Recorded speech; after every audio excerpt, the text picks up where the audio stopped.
At a time when America was desperate for better fuel economy, General Motors had the chance to lead a revolution. Instead, they delivered one of the most infamous disasters in automotive history. The Oldsmobile 5.7-liter diesel V8 was supposed to be the answer to soaring gas prices and growing environmental concerns. But what buyers got was a ticking time bomb hiding under the hood. Rushed, underbuilt, and riddled with design flaws, this engine didn't just stall on the side of the road, it wrecked the reputation of diesel cars in the US for decades. Here's the brutal truth about one of the worst engines in automotive history. When the oil crisis of the 1970s sent fuel prices through the roof, Detroit automakers scrambled for solutions. Consumers, hungry for better fuel economy, were looking at diesel engines with new interest. Diesels offered far better miles per gallon than their gasoline counterparts, and in Europe, they were already gaining popularity. General Motors, never one to let an opportunity slip away, decided to jump headfirst into the diesel market. But instead of building a proper diesel engine from scratch, GM made a decision that would haunt them for years to come. They would simply modify an existing gasoline engine. The engine they chose was the reliable 350 cubic inch Oldsmobile V8, a solid performer in its original gasoline form. But diesel engines operate under fundamentally different conditions. While a gasoline engine might see compression ratios around 8-to-1 or 9-to-1, a diesel engine needs much higher compression, typically between 18-1 and 22-1, to ignite the fuel without spark plugs. That means significantly greater stress on the engine's internal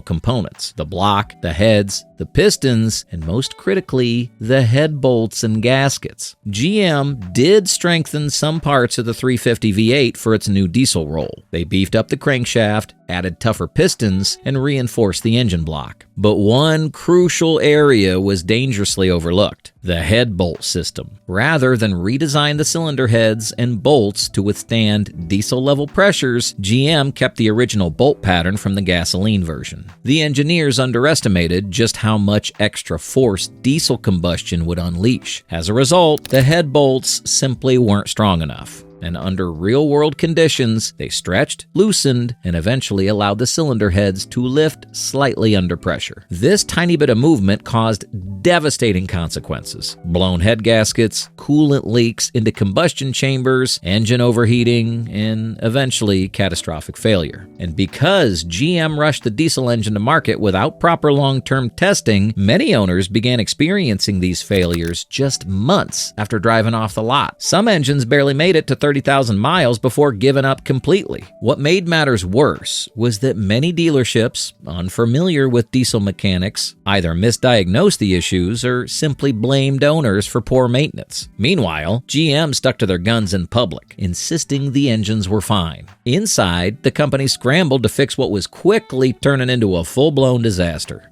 If the weak head bolts and gasket failures weren't enough to doom the Oldsmobile diesel, the fuel system sealed its fate. Once again, cost-cutting decisions and a lack of real-world diesel experience played a central role in turning a promising idea into a mechanical nightmare. One of the most glaring problems was the complete absence of a water separator in the fuel system. In diesel engines, this component is critical because diesel fuel is far more susceptible to water contamination than gasoline. Moisture can enter the fuel supply during shipping, storage, or even just through condensation inside the fuel tank. In a properly designed diesel engine, a water separator traps this moisture before it can wreak havoc. Without it, water runs straight through the fuel lines, corroding delicate injection pumps and nozzles, causing inconsistent combustion, power loss, and long-term internal damage. Why did GM skip such a fundamental component? Simple: to save money. In their rush to offer a diesel engine at a competitive price point, GM trimmed anything they deemed non-essential. In theory, a perfect fuel supply wouldn't require a separator. But in reality, especially in America's sprawling and sometimes outdated fuel infrastructure, water in diesel was almost guaranteed. The trouble didn't end there. Owners, many of whom were new to diesel technology, unknowingly made things worse. Accustomed to gasoline engines, some drivers would add dry gas, a form of alcohol designed to absorb water in gasoline tanks, believing it would help protect their diesel engines. In a gas-powered car, this tactic worked. In a diesel, it was disastrous. The alcohol in dry gas degraded the seals inside the diesel injection pump, leading to fuel leaks and even faster mechanical failure. GM failed to properly educate buyers about the differences between gas and diesel maintenance, which only compounded the rate of breakdowns and the growing public frustration. And when those injection pumps began to fail, the results were ugly.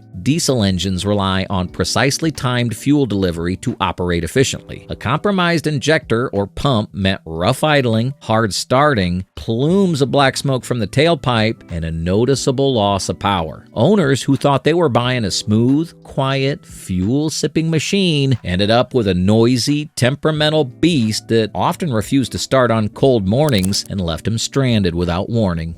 While blown head gaskets and rotted injection pumps were horrifying enough for owners, the real insult came every time they tried to drive their cars under normal conditions. Even when the 5.7-liter diesel V8 was working properly, it delivered a driving experience that was anything but inspiring. Let's start with the numbers. On paper, the engine produced just 120 horsepower and 220 pound-feet of torque. That might sound adequate by today's standards for small vehicles, but remember, GM was putting these engines into full-size sedans like the Oldsmobile Cutlass, Delta 88, and even larger Buicks and Cadillacs. These cars weighed anywhere from 3,500 to 4,500 pounds, depending on options. The result was glacier acceleration. 0 to 60 miles per hour times frequently stretched beyond 16 seconds. Merging on the highways was an exercise in prayer, and passing maneuvers became daring acts of faith. But raw speed wasn't the only issue. The engine's sound, vibration, and harshness were simply awful. Despite marketing promises of smooth and quiet diesel operation, the reality was an engine that clattered like a cement mixer at idle and shook the entire car at low RPMs. Passengers accustomed to the silky smoothness of traditional V8s were shocked to find themselves riding in what felt like a farm tractor wearing a Cadillac badge. The problems only multiplied under load. Try towing a trailer or climbing a steep grade, and the diesel would groan in protest, often belching clouds of black smoke as unburned fuel poured out the exhaust. The sight of a brand new luxury car coughing up soot like an old city bus became all too common, and it was not a good look for GM's image of modern efficiency and sophistication. Cold starts were another frequent headache. Without modern glow plug systems found in European diesels of the time, the Oldsmobile V8 often struggled to fire up on chilly mornings. Some owners resorted to using block heaters religiously, while others simply gave up and waited for warmer weather. Reliability wasn't just a question of long-term durability, it became a daily uncertainty. In a cruel twist of fate, even GM's warranty service wasn't enough to save the day. Replacement engines often suffered the same failures because the fundamental flaws were baked into the design. Word spread quickly, and soon, the very sight of diesel badging on an Oldsmobile, Buick, or Cadillac was enough to send used car buyers running in the opposite direction.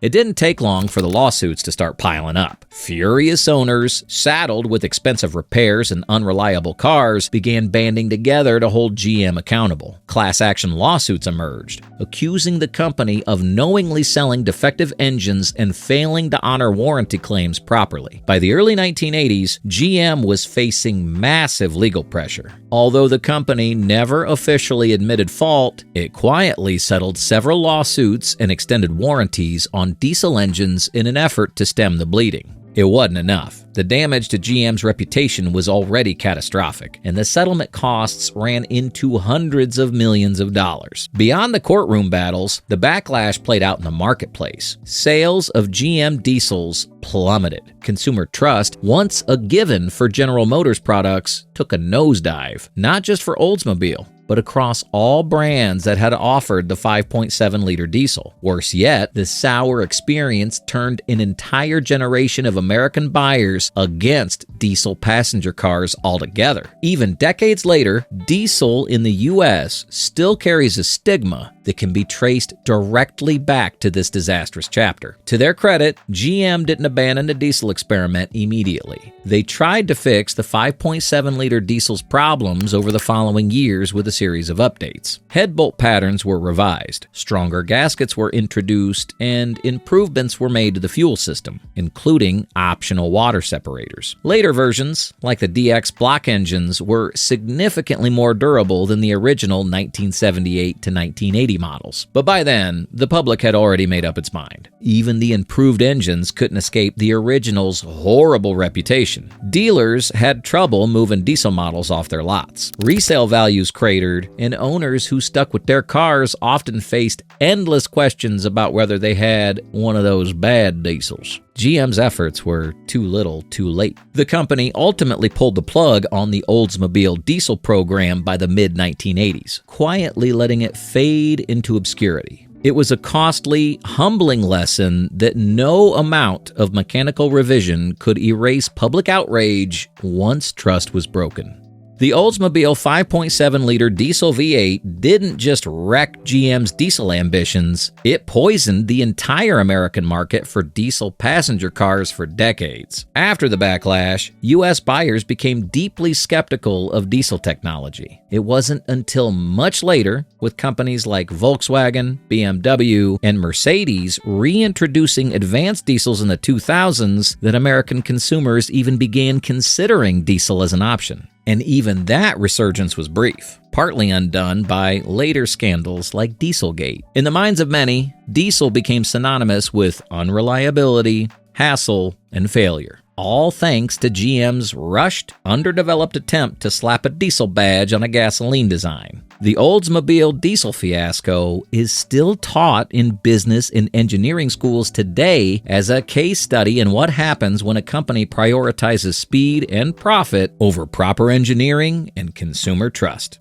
Don't stop following us. Hit the like button and make sure you subscribe to the channel for more of our videos. See you in the next one.